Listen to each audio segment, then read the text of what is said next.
নিগমানন্দ সারস্বত সংঘ শতবর্ষ উৎসবের শোভাযাত্রা। পূর্ব বর্ধমানে রায়না 2 ব্লকের উচালন উচ্চস্বরীপাড়া মুখরিত নিগমানন্দ স্মরণে শোভাযাত্রায় মাতলন গোটা উচালন।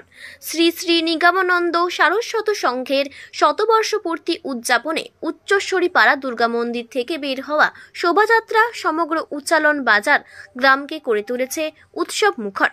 হাজার হাজার ভক্তের সমাগমে পুরো এলাকা ধ্বনিত হয়ে উঠেছে জয়গুরু ধ্বনিতে। শোভাযাত্রাটি দুর্গা মন্দির থেকে বের হয়ে স্থানীয় মূল রাস্তা ধরে এগিয়ে যায়।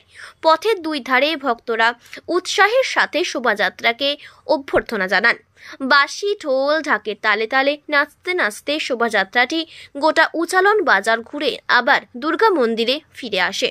শ্রী শ্রী নিগমানন্দ দেবের প্রতিকৃতি শোভাযাত্রার মূল আকর্ষণ ছিল শ্রী শ্রী নিগমানন্দ দেবের বিশাল প্রতিকৃতি।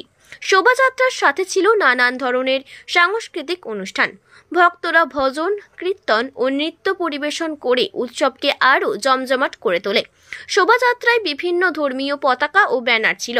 স্থানীয় বাসিন্দারা নিজেদের বাড়ির সামনে আলোকসজ্জা করে শোভাযাত্রাকে স্বাগত জানান। সারস্বত সংঘ, নিগমানন্দ সারস্বত সংঘ, আসামবঙ্গীয় সারস্বত মঠ, হাজি শহর, আমাদের উচালন উচ্চস্বরীপাড়ায় আজকে 4ঠা অঘ্রান বিকেল 3টে থেকে ঠাকুরকে নিয়ে পরিক্রমা এবং সন্ধ্যায় ঠাকুরকে সম্বন্ধে ভাষণ, পূজা পাঠ। কাল 5 তারিখ ভোর 5টায় আমাদের